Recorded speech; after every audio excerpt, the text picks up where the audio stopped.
Bonjour à tous, bienvenue sur la chaîne T-Help. Donc aujourd'hui je fais une petite vidéo pour compléter la vidéo que j'ai sortie ce matin sur tout ce qui va être PC lent au démarrage. Donc un PC qui va mettre longtemps du coup à s'ouvrir, à s'allumer. Et vu que ce matin du coup j'ai fait une réinstallation complète d'un Windows, il y a quand même des choses à faire parce que bon là c'était vraiment trop important. Mais il y a sur beaucoup de PC, il y a quand même pas mal de petits paramétrages, petites choses à faire pour récupérer en fait de la vitesse et pour que le PC s'allume plus vite au démarrage. Donc là, moi, mon PC n'a pas spécialement de problème pour s'allumer. Il met à peu près 10 secondes à s'allumer. Donc voilà, j'ai pas le problème sur ce PC-là. Mais je vais vous montrer quand même ce qui est à faire pour pouvoir gagner en rapidité. Donc le premier truc à faire, une fois que vous avez allumé votre PC, qu'il mette du temps ou pas, vous allez aller télécharger l'application que je trouve super bien. Donc je vais vous mettre dans la description de la vidéo un lien pour pouvoir aller le télécharger. La version gratuite est déjà très bien et largement suffisante. Pas besoin d'acheter ce logiciel là. Donc c'est le logiciel CCleaner. Donc il faut savoir que dans n'importe quel PC, que ce soit un PC portable ou une tour, on a ce qu'on appelle des barrettes de RAM. Donc là, moi sur ce PC là, je vais vous montrer. Donc là, j'en ai deux. D'habitude, j'ai 4 barrettes, mais j'ai eu besoin de 2 barrettes de RAM autre part. Donc là, ces éléments qui sont là, c'est ce qu'on appelle des barrettes de RAM. Donc là, c'est des barrettes de 8 Go. Donc là, il y a 16 Go installés. D'habitude, j'ai 32 Go. Mais bon, là, 16 Go pour ce que je fais là aujourd'hui, c'est largement suffisant. Donc là, on a le CCleaner qui vient de s'ouvrir. Tout nettoyage personnalisé. Donc cette partie-là est quand même, je dirais même fantastique pour ce logiciel-là en mode gratuit. Il va vous permettre de nettoyer les barrettes de RAM que je vous ai montrées. Donc on va dire pour faire simple, les barrettes de RAM, si je devais, on va dire que si on devait faire une comparaison par rapport à une voiture, les barrettes de RAM c'est un petit peu le turbo de la voiture. Donc plus les barrettes de RAM vont être encrassées et plus en fait la machine va patiner. Donc ça va pas accélérer, il va y avoir des problèmes. Et on peut vider ces barrettes de RAM là, on va dire tout ce qui va être, pour faire simple, cookies. Donc ça évite beaucoup plus que les cookies. Mais quand vous naviguez sur internet, vous avez des trackers, des cookies, tout ça qui vont aller se mettre dans la mémoire vive, donc dans les barrettes de RAM. Et petit à petit, votre barrette de RAM, là il y avait 16 Go. Et en fait, l'ordinateur va plus pouvoir utiliser les 16 Go. Petit à petit, il va en utiliser 14, 13. Et déjà, si vous avez moins de... Bon, il y a beaucoup de PC qui ont 4 ou 8 Go, les PC de bas, enfin on va dire pas de bas de gamme, mais voilà, ou les PC qui ont quand même quelques années maintenant. Il faut savoir que pour qu'un Windows 10 fonctionne bien, il lui faut déjà 2,5 Go de barrettes de RAM. Et après, plus vous allez ouvrir un navigateur, plus vous allez ouvrir un logiciel type, et plus vous allez avoir besoin de barrettes de RAM. Donc si vous n'en avez pas assez, ou si vos barrettes de RAM sont sales, entre guillemets, votre ordinateur forcément va mouliner, va être lent. Et ça dès le démarrage. Donc ce logiciel-là permet de vraiment bien le nettoyer. Vous allez pouvoir récupérer déjà de base une rapidité. Donc là, moi, je vais analyser. Donc ça peut aller plus ou moins vite. Si vous ne l'avez jamais fait, comme là, bon, j'ai 3,85 Go de RAM qui sont pris par voilà, pas mal de fichiers. C'est pas des photos, c'est d'autres sortes de fichiers. Je ne vais pas rentrer dans les détails. On s'en fiche un petit peu pour cette vidéo-là. C'est pas le but de cette vidéo-là. Donc là, j'ai analysé. Maintenant, je vais nettoyer. Donc j'ai vu sur certains PC qui sont vraiment très lents, l'analyse plus le nettoyage peut mettre plus d'une demi-heure. Donc là, c'est fini. Donc déjà, j'ai récupéré, on va dire, quasiment 4 Go de barrettes de RAM. Donc c'est plutôt pas mal. J'ai vu des PC avoir 4 Go de préinstallés et du coup, supprimer plus de 8 Go de merde.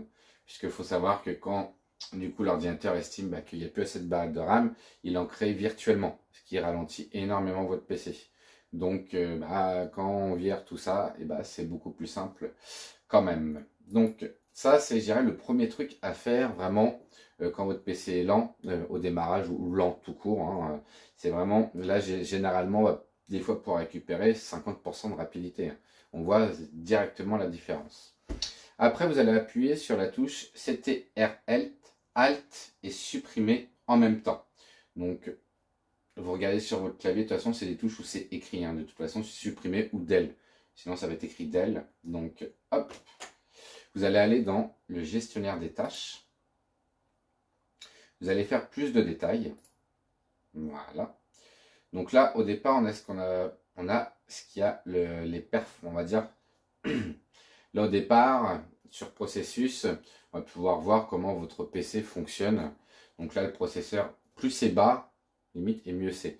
Là, le processeur est à 7%, donc je ne fais pas grand-chose. Heureusement qu'il n'est pas à plus, j'ai envie de dire. Enfin, je ne fais pas grand-chose. J'ai juste l'enregistreur d'écran qui est en route, donc voilà.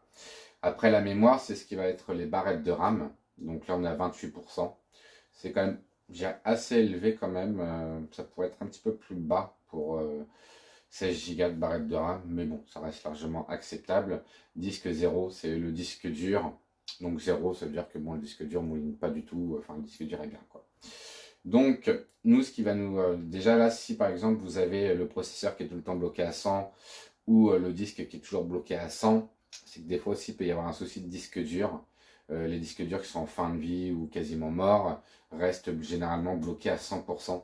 Donc là, il faut des fois penser à faire un petit changement de disque dur qui n'est pas compliqué. J'ai des vidéos sur le sujet, très clairement. C'est vraiment pas compliqué de changer un disque dur, surtout de nos jours. Donc là, je vais aller dans démarrage. Et on va avoir toute une liste. Donc c'est des logiciels que vous avez sur votre ordinateur, que votre ordinateur va ouvrir dès le démarrage. Mais il n'y a pas besoin. Enfin, il y a beaucoup de logiciels qui n'ont pas besoin d'être ouverts dès le démarrage. Vous ne les utilisez pas forcément tout le temps. Enfin, voilà. Comme là, hop là, uTorrent, on peut le désactiver. En réalité, je ne l'utilise pas dès le démarrage. Après, on va descendre. Microsoft Edge, je le désactive, je ne l'utilise pas dès le démarrage non plus, donc ça ne sert à rien. Donc ensuite, c'est pareil pour les applications pour l'iPhone, désactiver, désactiver. Là, Epson, c'est une application de mon imprimante, mais c'est pareil, j'imprime pas tout le temps, donc je peux le désactiver. Ça ne va pas faire de mal d'ailleurs. Donc battle.net, c'est pareil, je peux le désactiver aussi. Donc là après, bon, le VPN aussi, je peux le désactiver. Donc, je ne vais pas l'utiliser. Des jours, je n'utilise pas le VPN, donc voilà. Après Avast, je vais le laisser activer. Donc dès le démarrage. Donc ça, on va dire que ça peut vous faire gagner des fois 30 à 40% hein, de rapidité lors de l'ouverture de l'ordinateur. Donc c'est pas, ça c'est, en soi c'est pas super grave, mais c'est grave aussi quand même. Donc c'est un petit paramétrage, mais si vous en avez trop, et qu'au fil des années, tout est activé, l'ordinateur, quand il s'allume, il est obligé, hein, petit à petit, d'ouvrir tout ça. Même si vous ne le voyez pas, son arrière-plan, il est obligé d'ouvrir. Donc forcément, il va mettre du temps. Et plus il met de temps, et plus c'est agaçant. Ça c'est clair. Donc, hop là, on peut revenir hein, sur les performances. Donc 6, 28, on est toujours sur à peu près pareil. Donc, on peut aussi avoir les performances comme ça. Comme là, on va voir ici, donc dans mémoire. Là, j'ai 4,6 Go de mes barrettes de RAM qui sont utilisées. Si par exemple, j'ouvre, hop là, mon navigateur internet, je vais sur YouTube. Voilà. Alors, je retire le son. Hop là. Hop, on va aller sur mes vidéos. Il n'y aura pas de problème. Tac. Hop là, au pire, la dernière vidéo. On s'en fiche un petit peu. Tac. Là, du coup, au lieu d'utiliser 4,6, je vais utiliser 5,6 Go de mes barrettes de RAM. Donc, c'est pour que vous compreniez bien. Plus vous allez utiliser d'applications, plus vous allez, si j'ouvre un autre logiciel, il va me demander encore d'utiliser des barrettes de RAM. Plus vous allez utiliser le logiciel et plus vous allez avoir besoin de barrettes de RAM. Et ça, c'est très important. Donc, le SSD, bon, c'est bon. Hop là. Donc, le processeur est toujours à 5-7%. Donc, ça, c'est pas mal aussi. Là, on peut fermer ça. Donc après, vous avez beaucoup de personnes qui mettent beaucoup de fichiers là sur le bureau. Là. Et il faut savoir que lors de l'ouverture d'un PC, plus vous allez avoir de fichiers, de logiciels, tout ça répartis sur le bureau, et plus l'ordinateur va mettre de temps aussi à s'allumer. Donc à s'ouvrir correctement, je dirais. Donc quand vous avez des logiciels comme ça que vous n'utilisez pas forcément tous les jours non plus, créez un fichier. Hop là, vous créez juste un fichier, vous faites nouveau, hein, clic droit, nouveau, dossier. Hop là, on va dire fichier, admettons. Et tous les logiciels que vous n'utilisez pas tous les jours, hop là, vous les mettez ici. Tac. Tac. Bon, Origine, j'y vais souvent quand même. Apex, on va le laisser là quand même. Hop là. Microsoft Edge, limite je l'ai en bas.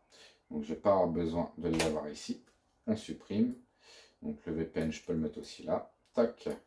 Et là, en faisant simplement cette petite manipulation là, vous allez pouvoir regagner quelques secondes, mais c'est toujours quelques bonnes secondes, j'ai envie de dire.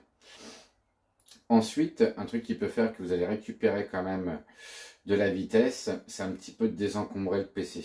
Donc là, vous allez aller en bas à gauche, paramètres. Vous pouvez aller dans applications. Et là, en fait, toutes les applications que vous êtes sûr, donc ne désinstallez pas quelque chose où vous avez des doutes quand même, mais toutes les applications que vous ne servez pas et que vous avez installées, des fois ça nous arrive, on a besoin d'un truc, on va installer des applications, et ben en fait vous les retirez. Donc là, admettons, je vais retirer une application qui ne me sert pas,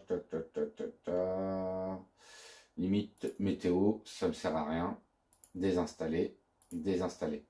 C'est pareil, si vous avez plusieurs antivirus, le mieux c'est d'avoir un seul antivirus payant. Voilà, si vous avez des trucs importants sur le PC, mais c'est pas d'en avoir 5-6. Hein. Plus vous avez d'antivirus sur un PC, et plus le PC va déconner. Donc là, moi, j'ai juste le Avast et, entre guillemets, la sécurité Microsoft qu'il y a de base dans Windows.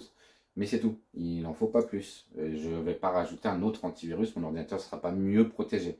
Hein. Donc vous pouvez faire ça sur tous les logiciels dont vous êtes sûr. Après, si vous n'êtes pas sûr, évitez quand même. Hop là. Donc déjà, en faisant ça et ça, je pense que vous allez récupérer un petit peu de vitesse. Surtout hein, la question des barrettes de RAM. Videz tous les logiciels qui vous servent à rien. Dans tous les cas où vous ne servez jamais. Enfin, voilà, ça ne sert à rien de les avoir sur le PC. Et vous allez récupérer quand même un petit peu de vitesse. Donc cette petite vidéo qui a permis de complémenter la vidéo de ce matin vous a été utile. Je vous invite à mettre un petit like, un petit commentaire et à bientôt.